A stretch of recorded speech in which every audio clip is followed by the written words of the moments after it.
One of the coolest things you can do as a dungeon master is make your players feel like they exist inside a living, breathing world. When you pull that off, your players stop treating the game like a series of static encounters and start treating it like a life their characters are actually living. The goal is to get your players thinking about your world and what's going on inside it, even when they're away from the gaming table. In this video, I provide 3 simple steps to do that. If you find this kind of content helpful or inspiring, click the like button and consider subscribing to the channel. I put out new videos every week, and that will help you stay updated. Now, let's get into it. So let's name the problem first, because I think most DMs instinctively know when their world feels flat, even if they can't quite put a finger on why. When a party leaves a town and comes back 3 sessions later, what do they find? In a lot of campaigns, the answer is exactly what was there when they left. The innkeeper is standing in the same spot, the merchant's prices haven't changed, the quest board has the same 3 notices pinned to it. The farmer, whose chickens were eaten by kobolds, is still panicked about the same chickens. Players pick up on this, even if they don't say it out loud. The world starts to feel like a theme park, where every ride resets the moment you walk away. That kind of world is fine for a one-shot, but for a long-running campaign, it slowly drains the sense of investment and reality. This static syndrome also doesn't do anything to keep your players motivated to show up to the next session. The fix is to make your world feels like it keeps moving, even when the players aren't there. Think about how the real world functions. When you're at work, things are happening at home. While you're on vacation, stuff keeps occurring back in your hometown. Life keeps going, and we don't have to check the news feed to be reminded of this. Your game world can operate the same way. When the party heads into the wilderness for 2 weeks to find a dungeon, life in town they left doesn't freeze. It can be little things like bandits attacking a supply caravan that was bringing in stock for the local merchant, or big things like the Thieves Guild negotiating a territorial dispute with a rival faction. None of that requires the party to be present. It just requires you, as the DM, to let it happen in the background. Keeping your in-game world feeling like it's alive between sessions isn't as hard as it seems. You don't need to keep detailed notes of what's happening, and it doesn't require some complex system or database or anything like that. I suggest 3 simple steps that are super easy to implement. First, take some basic notes during the game. They don't have to be elaborate or long-winded, just quick bits of info about key events that take place. I write down names of NPCs the party meets, key monsters fought or encountered, and major items or treasure obtained. It's just enough to jog your memory when you get into the step 2. And that's it. The second step is to take those notes you jotted down during the game and write up a session summary.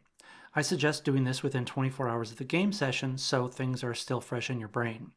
Most of my session notes are a single typed page. These session notes are valuable because they give you a way to find out where you left off before you start your next session. We have busy lives and it's easy to forget details between games. The third and final step is to review your session notes from the past session and figure out what changed in the interim. Did the merchant find out who attacked their supplies caravan? Did the local lord change something about how treasure is taxed? Did the Thieves Guild finalize their negotiation with a rival faction, either through backroom diplomacy or through more aggressive action? The final part of that third step is to decide how those updates are going to be conveyed to the players at your next session. Think about it from their character's point of view. How would they learn about these changes? Do they hear rumors at the tavern? Was a new signpost put up at the town's edge? Is everybody talking about it so it's essentially impossible to miss? Taking notes during the game, summarizing them afterward, and reviewing your session write-up before the next session is a good idea anyway, and one I highly recommend to DMs. Really, the only difference here is you're making some simple decisions about what changed between sessions and then finding a way for the characters to discover those updates in-game. That's all there is to it. The benefit of this is the players start paying attention to things they'd previously ignored because they understand now that things can change. They ask more questions and take a quicker interest in the state of things. They might even try to influence outcomes before they leave a place because they've learned that the situation might look different when they get back. Start small. Pick 2 or 3 things in your current adventure location that feel like they have momentum. For each one, ask yourself a simple question. If the party comes back, what would have happened while they were gone? Write down 1 or 2 sentences. That's your basic trajectory. Then, when time passes in the game, move that situation 1 step down its natural path. You don't need to plan everything, and you don't need to know every twist. You just need to know enough to answer the question, what happened while the players were gone? There's another layer to this that's worth mentioning. The world shouldn't just change randomly. Not only should the changes make sense, but it should also react to the player's actions and choices. If the party helped a local lord reclaim their stolen taxes, that lord now has money and influence they didn't have before, and the party will be on their good side. Maybe the lord starts a road improvement project that makes travel easier in the region. Maybe they start hiring mercenaries, which means there are more armed strangers in town when the party returns who might actually be competition for new adventure gigs. Maybe they become a bit arrogant with their newly restored power, and the people who liked them before are starting to grumble.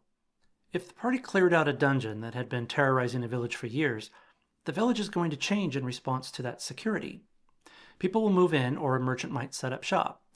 In that dungeon the party cleared out during the previous session, scavengers might consume the bodies. Weaker factions might come in and clear out the remaining monsters now that their odds have improved. Even dungeons have a life of sorts, so don't hesitate to represent that if the party returns. This feedback loop is enormously satisfying. Players feel like they matter because they actually do. Their actions have consequences that play out over time, and sometimes those consequences are things they didn't anticipate. That's storytelling at its best, and the beauty of it is that a lot of it writes itself once you've set up the right conditions. Here's one thing I want to be clear about. You don't need to reveal all of this to your players the moment they walk back into town. In fact, the most effective way to use background changes is to roll them out organically through play. And sometimes, of course, one of your background developments becomes something much bigger.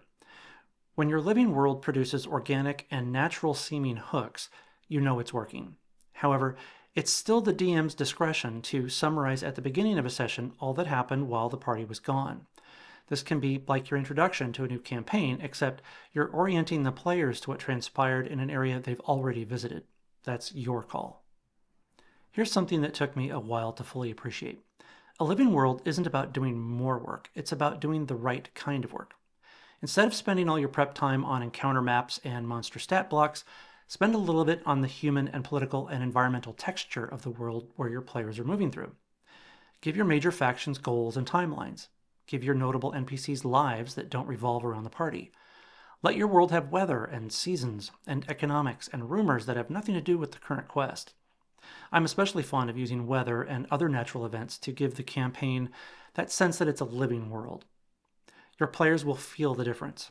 They won't necessarily be able to explain why the campaign feels more immersive than others they've played in, but they'll definitely appreciate it. They'll show that appreciation by coming back session after session because they're genuinely curious about what's changed. That's the goal, in the end, a game that the players think about even when they're not at the gaming table. You can create a world your players are invested in because it feels like it exists on its own terms, not just as a backdrop for your adventures. I hope this gives you some useful ideas. I'm sure there are other approaches out there, and I'd love to hear what's worked at your table, so be sure to leave a comment. As always, have fun, stay cool, and keep your dice rolling.